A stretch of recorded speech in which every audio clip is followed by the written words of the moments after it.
Well, if you ask me what comes to mind when I think of Dr. Bob Moffitt, I think of the word multiplication. It's a good thing when you add people to the kingdom. It's a far better thing when you multiply people into the kingdom. And for over 43 years, Dr. Bob Moffitt has developed and directed Christian organizations that encourage Christians to demonstrate God's love, especially to broken people and their communities. He writes and teaches curricula that enables local churches and individual followers of Jesus to live out their faith in practical terms. Bob co-founded Partners, a big brother and big sister program for delinquent youth in Denver's inner city in 1968. He founded Harvest, a division of Harvest Foundation in 1981, and has served as president of that organization since. I decided to check into a few of these organizations that Dr. Moffitt started, and particularly Harvest, just to get a sense of the few of the initiatives that he has started. And so I pulled a report off the internet, a report dated in February of 2013. Let me give you an example of some of the statistics. Vision conferences, to date, events, 382. Participants, 20,746. Training of trainers, events, 471. Participants, 7,220. I could go on with about 6 or 7 other different events. Let me just go to the total. The total of these events are 7,912. Participants, 185,057. That's multiplication. He's the co-founder of Disciple Nations Alliance DNA, which began as a partnership with Food for the Hungry International in 1997. Bob has a PhD in adult education from Union Institute in Ohio and has also done graduate studies in public administration, apologetics, missions, biblical studies, and volunteer administration in the United States, Israel, and Switzerland. Bob's professional experience includes consulting and lecturing on community development and holistic ministry strategies, consulting and directing volunteer programs, serving with the Peace Corps in Africa, and teaching science. He has lived and studied and traveled and lectured extensively in Europe, Asia, Africa, and Latin America. Please join me in welcoming Dr. Bob Moffitt.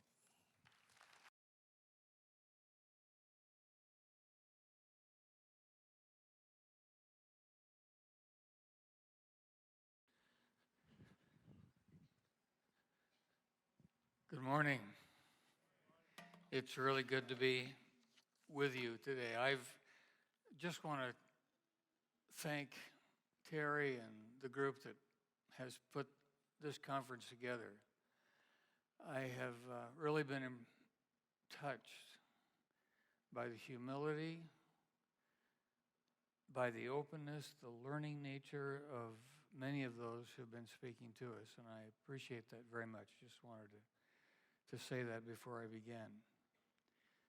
The reason I wanted to say that is because I come to you as a learner, as a student.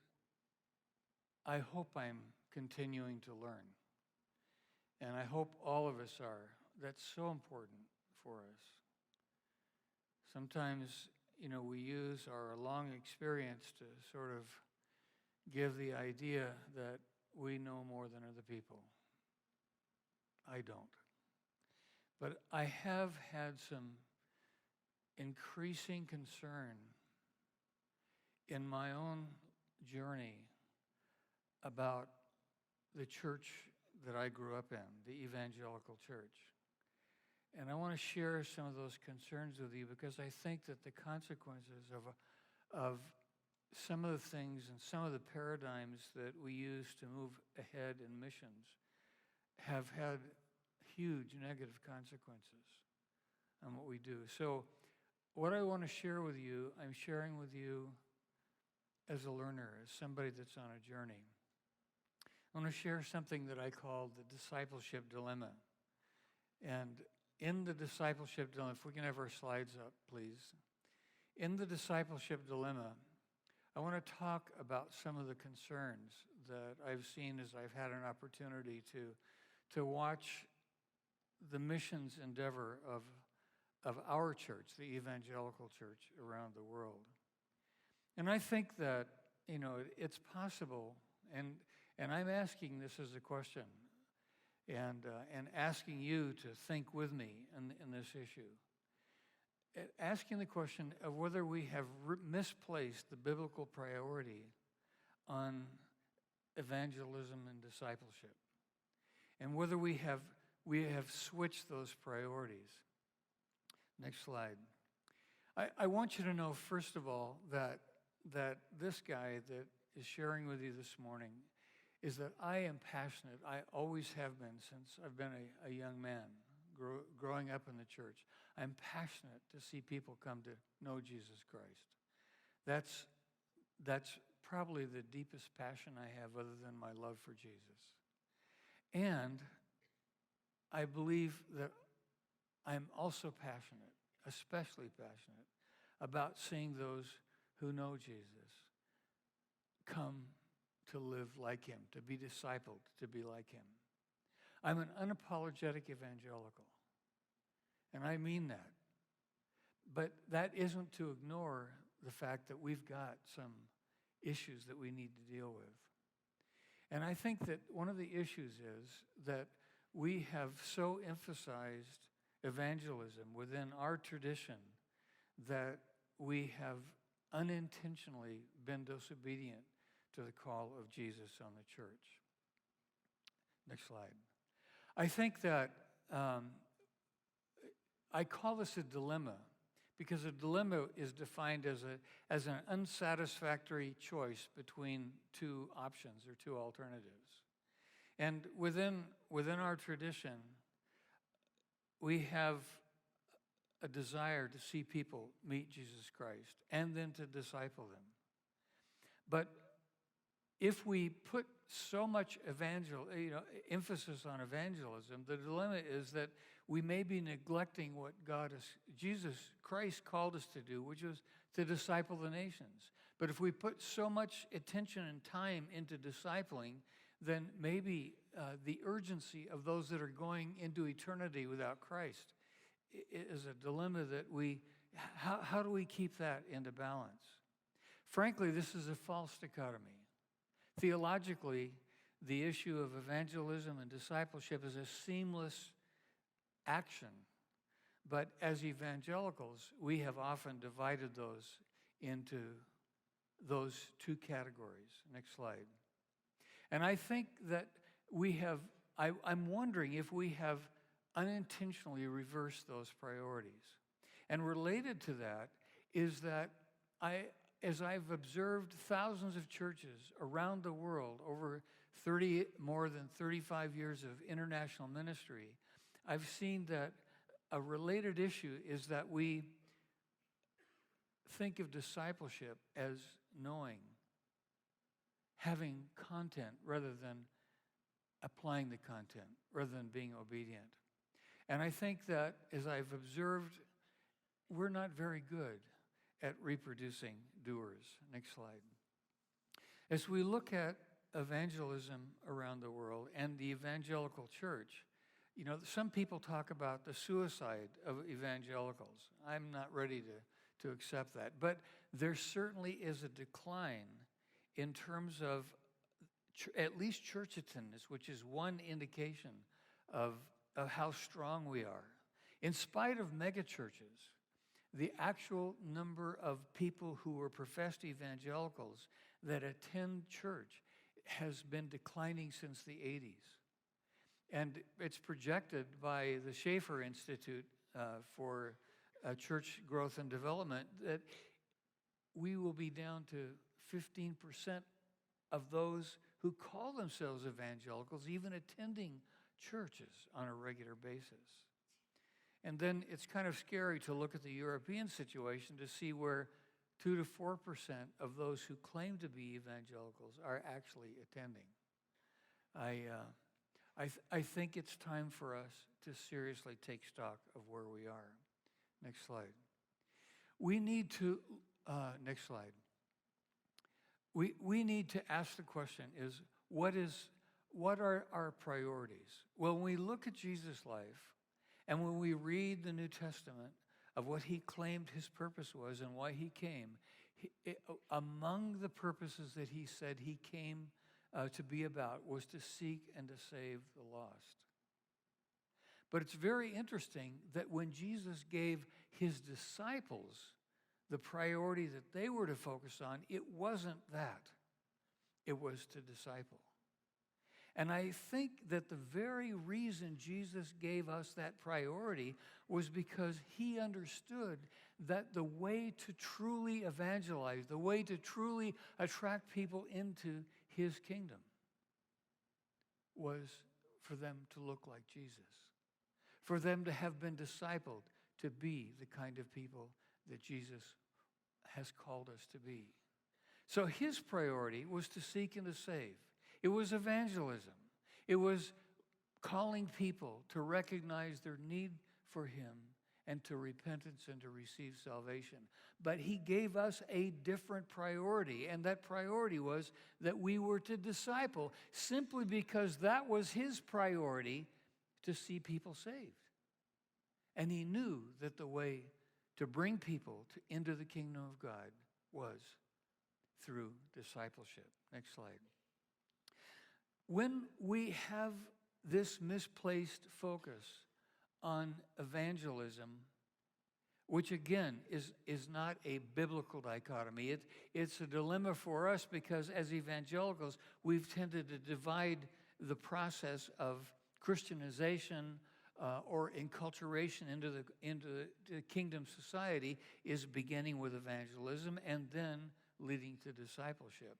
And so because of this division, we have a sense of urgency where we want to get people converted first. And I've attended several seminars while we've been here, and it's been interesting to hear people who work not among the more reached people groups, but the unreached people groups of our world, Hindus, Muslims, Buddhists, that in their presentations they have described the process of people coming to Christ as beginning with discipleship.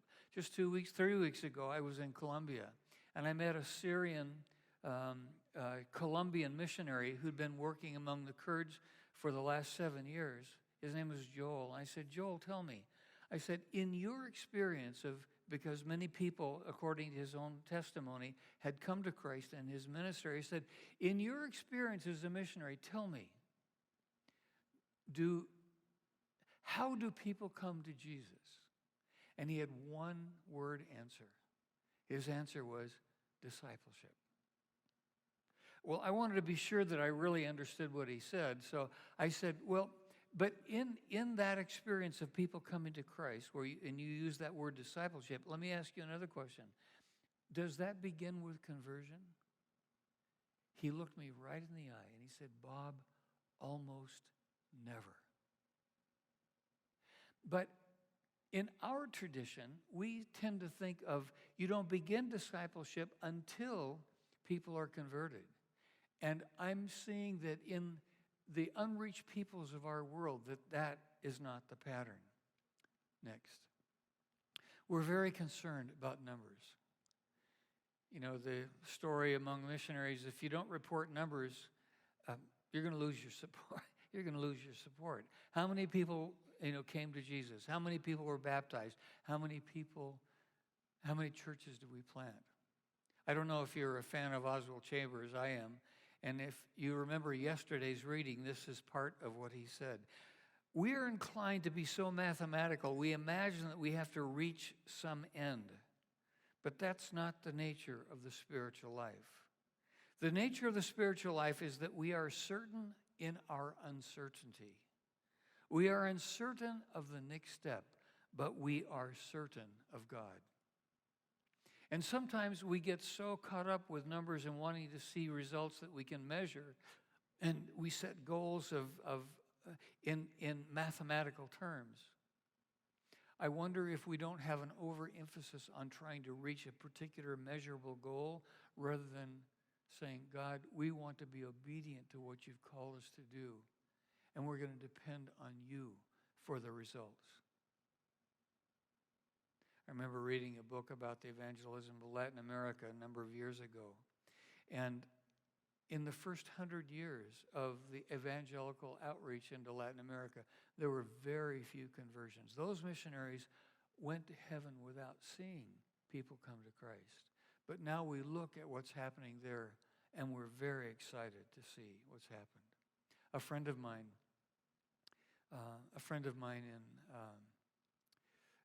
in a large city in our country was very curious to know what the long-term results of the people were of a major evangelistic crusade that was going on there.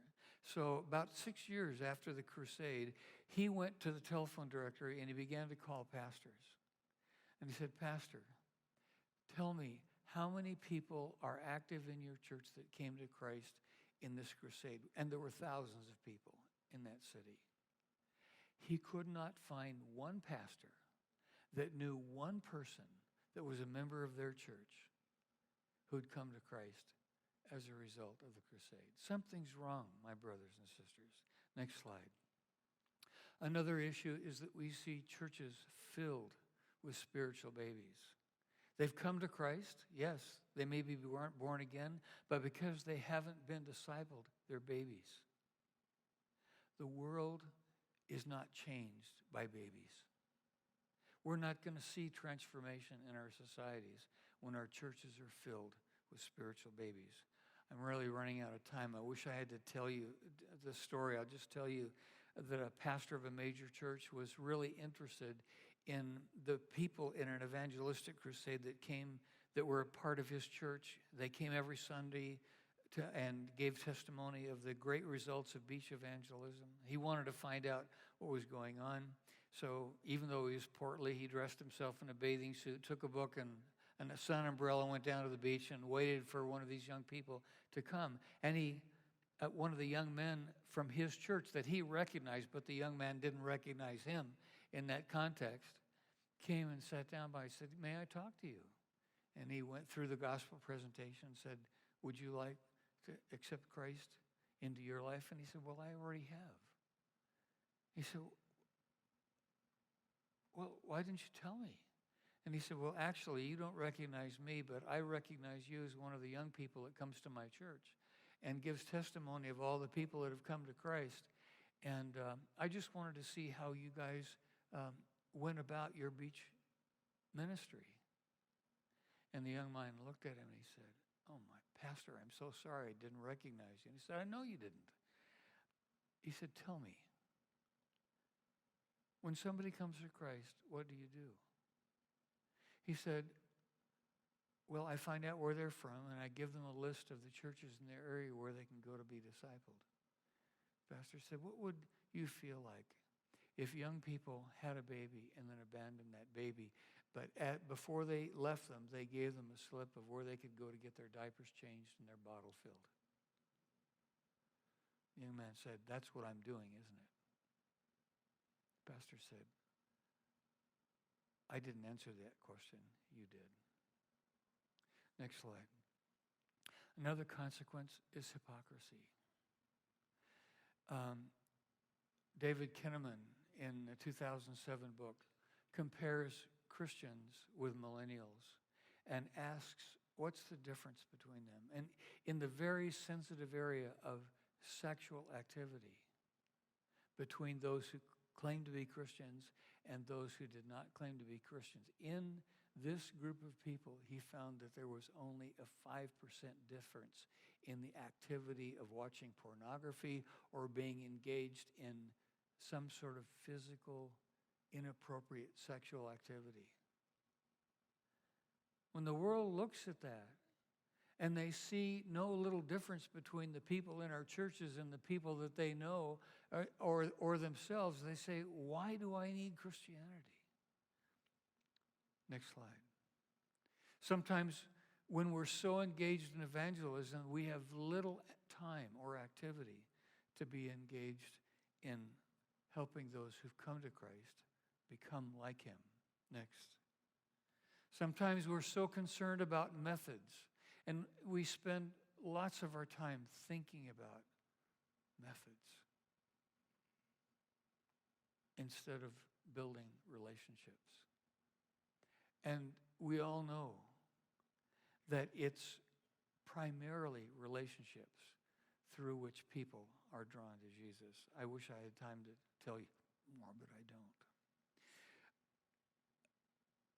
The biggest consequence, next slide, is that when we focus on conversion rather than on discipleship, we lose the very soul of our culture.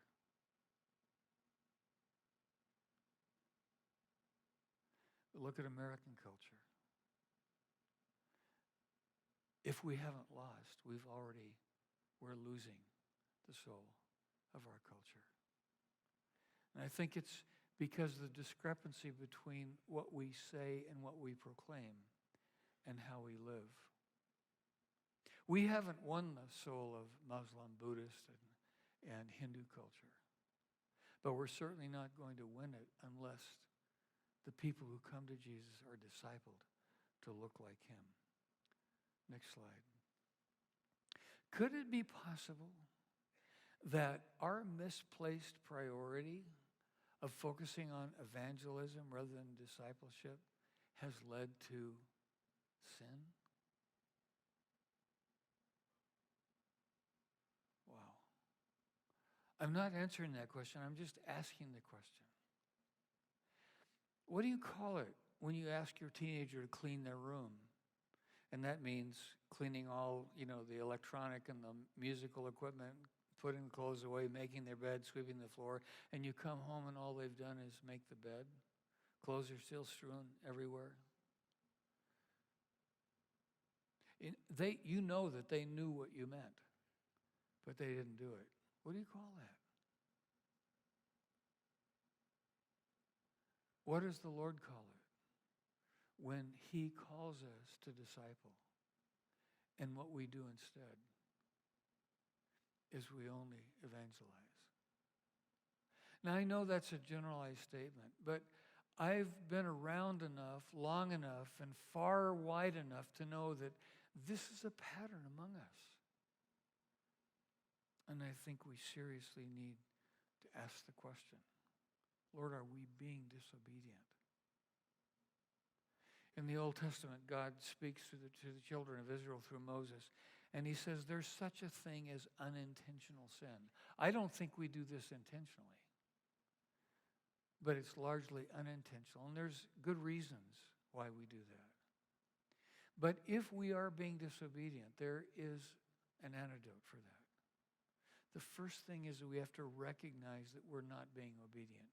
The second thing we need to do is we need to confess that openly. And third, something that we have nothing to do with, we receive forgiveness. But then fourth, we need to begin to act differently. Next slide. I think we need to return to an ancient missiology. If you've read the book, many of you have, I know, by Rodney Stark called The Rise of Christianity. His conclusion is that pagan Rome became Christian Rome not because of the message as much as it was the lifestyle. He said Christianity in the early church produced a whole new kind of humanity.